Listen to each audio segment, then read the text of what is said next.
Very resilient is what I'm hearing from your story. Yeah. Was your dad like that, maybe? Did you pick this trait up from somewhere else? No. Or is this just you think? This is a trait that I picked up from various people that I met in my walk of life. Various people. And they weren't all, as a matter of fact, there actually was no blacks in my life picking these up. It's all white. One Chinese, one Filipino. What do you mean by that? One, excuse me. Gesundheit, bless you. Thank you. One Chinese guy, he was really smart. I picked up with him, but he was an electrician. Okay. And I take that back to Fuji, Japanese guy. Okay. This is on the Ajax and in Japan. Okay. I picked up a lot of these things about mainly about learning to continue to do learning to develop and continue to develop. Once you feel that you've gotten to where you ought to be, there is still more. Just continue on what you're doing. Not only in one phase of life, but second part. In other words, if you're working on a certain type of machinery, there's another part of machinery that supports that machinery. You need to work on that also. Then you can go back over here and get something that's altogether different, and work on that, because that's going to be a part of another part of your life that you might have to work with later on. Interesting. Does not have anything to do with this. Yeah. But you need to, get this concept going too in your mind. Now. So yeah. I'm just curious because I don't know why, but you became a runner. Yeah. So we're talking about bettering yourself and never being satisfied. Where did the whole running thing come from? Let me tell you about my whole workout thing. Okay. This is cool. I don't know if you ever noticed, you ever see the it's funny. You ever see the little newspaper program, the little comic strip called Charles Atlas? You know who Charles Atlas is? Yeah, I know who Charles Atlas. Atlas was? Yeah. He's a bodybuilding guy. Yeah, I remember many years ago. Okay, yeah. Charles Atlas was a guy that would always say, he was being a little small strip of comic strip. I didn't even know there was a comic strip. Yeah, it was a comic strip. Before I saw it. Yeah, it must be. Yeah, it must be. It was before my time. Before you were born. Yeah, before you were born. Comic strip. You used to read this little comic. Charles Atlas, man, he was showing, he was drinking this stuff and everything. He was showing all the big muscles he's got and all this kind of stuff. And I used to watch that with Mom, man. So I'm 14, 15, 16 years old, whatever, I don't got no weights. I don't have any weights. I don't have any money. I don't hardly have any food to eat. Right? So what I did was, in my backyard, there's all these loose bricks. Little red bricks. My backyard had the little holes in them. Yep. I'd go over there and I'd get some string and tie them up and get some poles. I guess, right? Get me some barbells. You start lifting weights. Yeah. So I lifted weights, right? And I had and you're 14. I'm 13, 14 years old. Okay. Yeah. Then I had another one, but I put 2 loops in it and a rope in there, each one like that. I'm doing some. How about that? That stuff, yeah. And this is what I used to do. And then I bought a book, a Charles Atlas book. It shows you all these different exercises. Wow. And I would open them up and I'd be back there and do my exercise. In your backyard. In my backyard. In Louisiana, in New Orleans, Louisiana. I was 14, 15 years old. I love it. Yeah, and I'm going back like this. So you started, actually, this concept. Your brain. Concept first, right. Mm-hmm. So you started developing this concept or this resiliency. Right. Way back then. And getting the body in shape, keeping it in shape. And then that's why I tell a lot of people that I've been an athlete all my life. Basically. Yeah. And getting into running was always really great. The running was like yeah, so when did that start?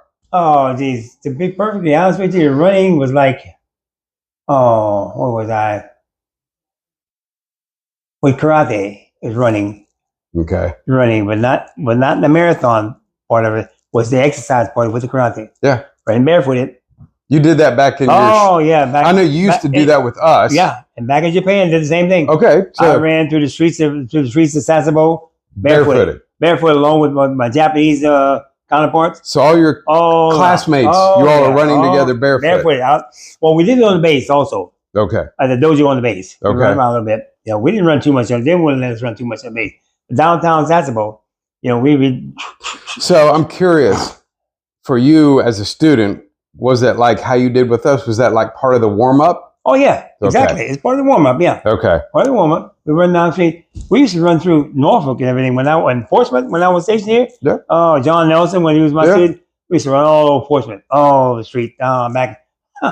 And before you even started your karate workout. Yeah, before we started workout. Yeah. I love it. I love it. Before we started workout. Old school. You know, different type. You remember the double leg stretch we used to have? Yeah. Oh yeah. One guy on one side, you on the other side. Yeah. That was our first stretch. Yeah. Mm-hmm.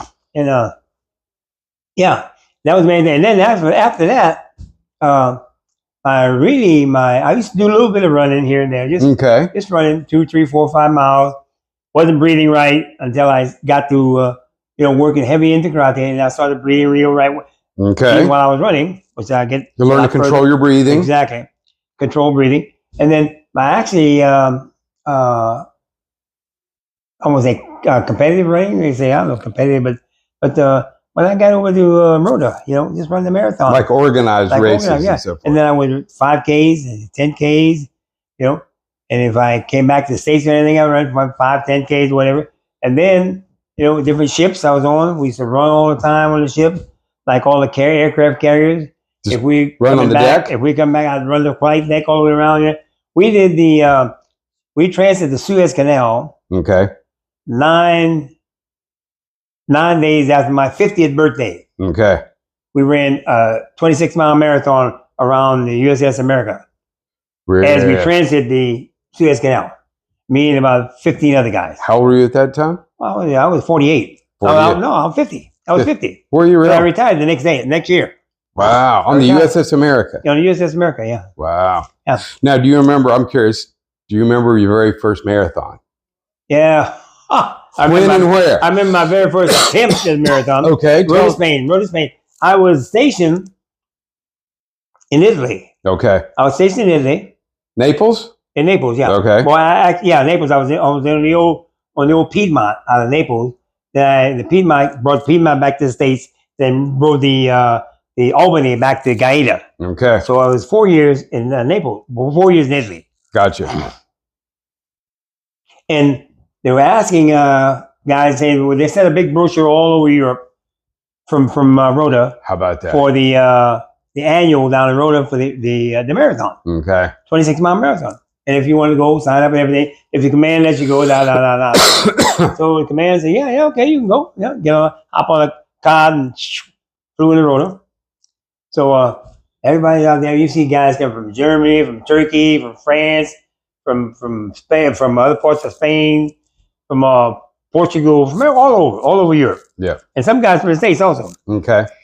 So we out there, crowds of people out there, Okay, guys. So what they did was, you familiar with all these? We ran from the base gym. Yeah.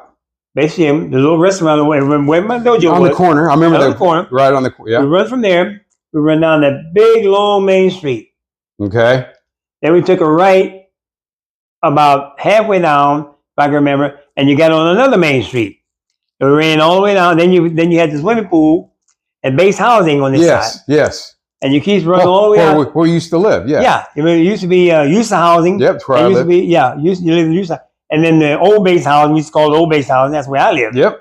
Right down from the school. Mm-hmm. We run all the way out to USA housing, out to the back gate. There's a back gate. Yeah. The gate. The beach back there. Yeah. We run all the way down there. Wow. And we come all the way back.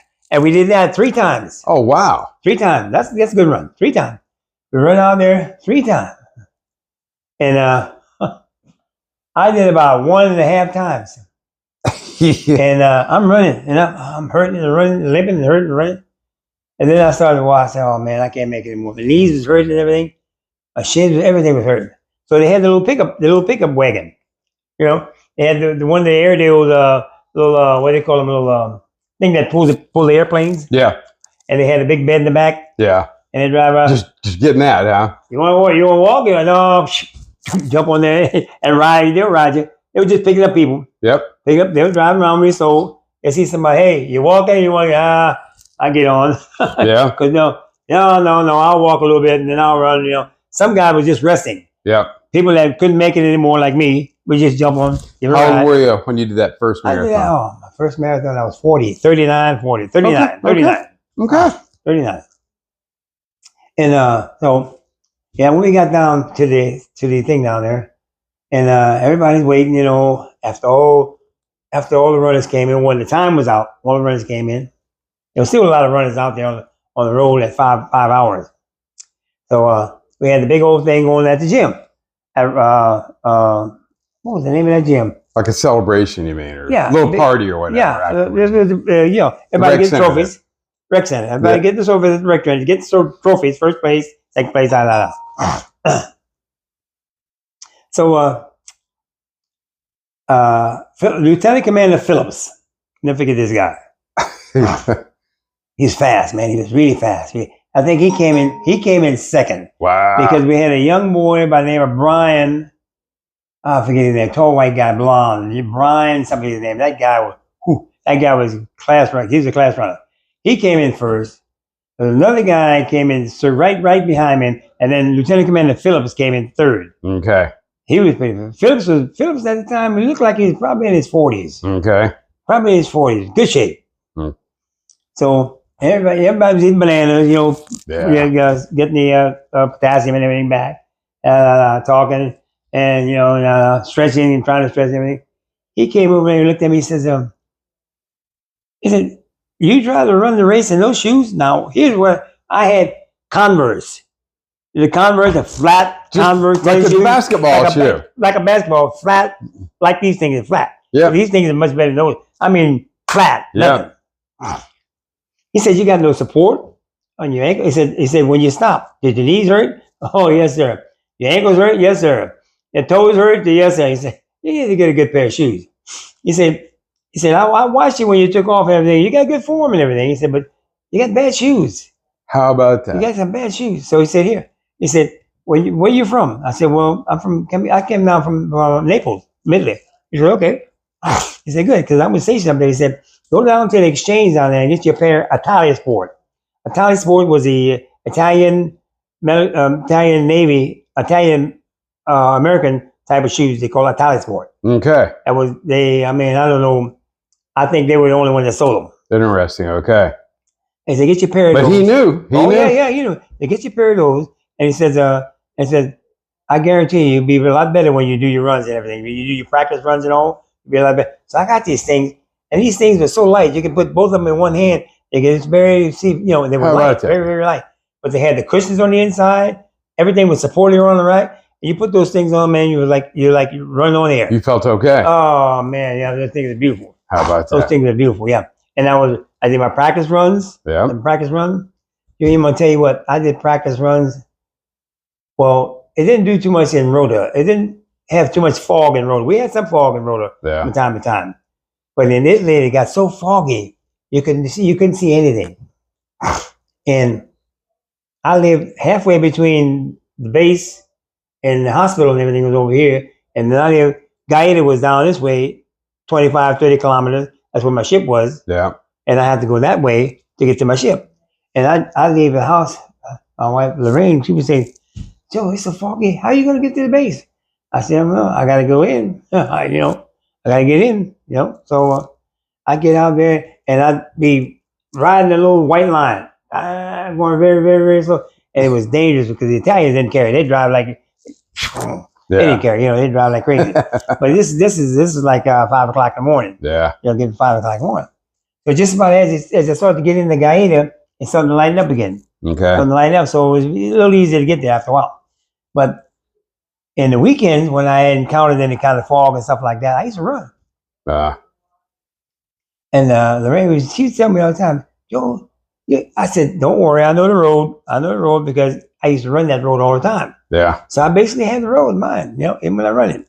I'm running, and I tell you, during some nights I used to run, and my visibility was at least maybe 5 feet. Wow. Maybe 5 feet in front of me. And I had a good pace. And you're running at night. But I'm running at night. And I knew exactly where I was going because I knew the road. Yep. I knew the road because I ran that road every day, every night for 3-4 years. Mm-hmm.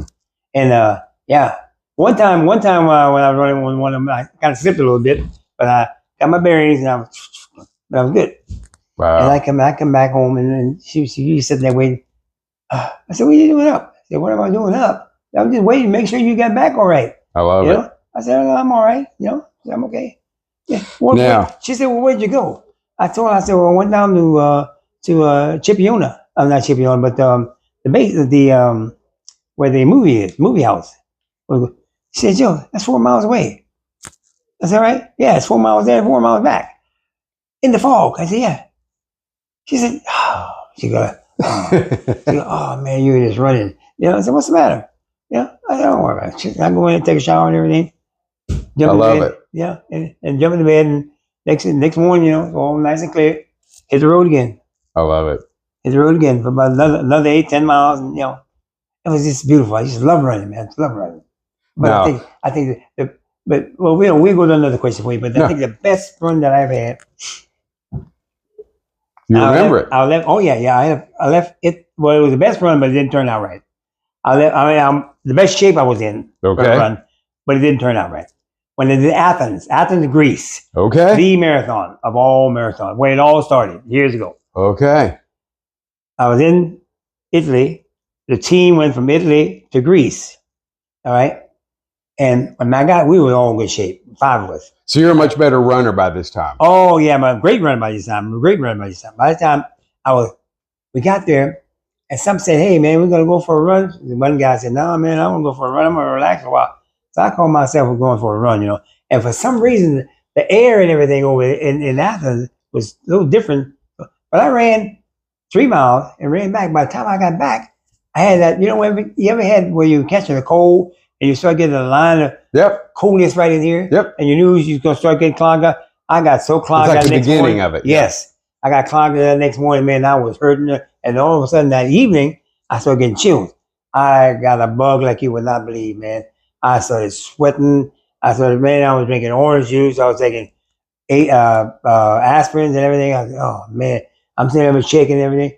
And the guys was, you know, we were living in the barracks. The guy said, oh, man, Joe, you going to be all right? You want to go to sick bay? I said, no, if I go to sick bay, they're going to keep me in there. I don't want to go to sick bay. You know, I said, I want to run this race. You know, this is Athens, Greece, man. I want to run this race. I want to run Athens, you know? Right. You know? No, Joe, man. I'm saying, okay, well, they were all kind of keeping an eye on me, right? And so, by the morning of the day before the race, the fever kind of broke and everything. I started feeling good. I was stretching out real good. I could do a little bit of running and stuff like that. I had a good breakfast, you know, ran a little bit more, drinking in the juice, drinking in the water, you know, about evening time. I was feeling good. I mean, I didn't have that feeling that I had initially when we first got there. Gotcha. But I was feeling much better. You know? Okay. So the next day, like a 24-hour bug or something. That's what. Yeah, but it was 3. They had me down for 3 days. So the guys asked me, say, "Hey, Joe, you gonna try it? You gonna run it?" Yeah, I'm gonna run it. Yeah. So I hit the road, and the city of Marathon is where all the little marathon loops, you know, the Olympic loops, the Olympic circles. Yep. It's right at this big wall. The big wall. It's called the City of Marathon, right there. And it had a bunch of stuff in Greek. I forget what it said. It said this is the starting of something, whatever. But anyway, we would run down that main road, straight shot, all the way down to the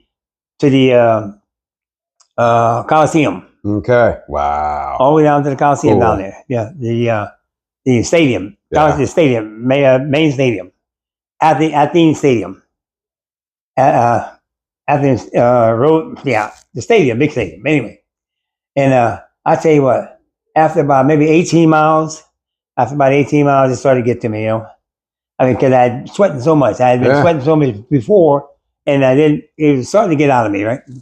But I slowed down. I was probably doing about a 7-minute mile. Okay. Up until after the 18 miles. That was pretty good. And I said, man. But I just kept on. I slowed down a little bit, but I kept going. And we had all these guys standing up at the one curve down there. Said, okay, guys. Hey, everybody's clapping. Yeah. The stadium's right up the road. Stadium's half a mile away. The stadium's half a mile away. Yeah. And you know, when you hear something like that, oh man, half a mile.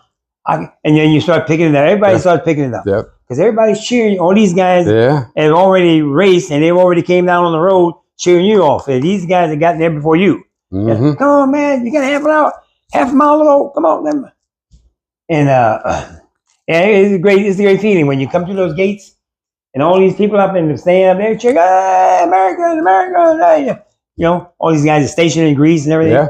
They're cheering along, man. Yeah. So the race is 26. So you completed it though. Oh yeah. So you were sick, but you still completed it. Yeah, I did 4 hours and 2 minutes. Okay. 4 hours and 2 minutes, and you know, I still tell myself, man, had I not went to that run that night, had I went out the way I came down when I went out, I wanted to break 2 hours. I wanted to break 3 hours. Yeah. I think I would have. I think. But still, you ran 26 miles after being sick, or while being sick. Yeah. 26 miles, 385 yards. Wow. Now, last question for this segment. Oh yeah. If you can recollect, I'm just curious because I don't know the answer. How many marathons do you think you ran in your lifetime? Well, if you were to guess, or if you know the exact, I count them up for you. First marathon that I completed was Rota. Okay.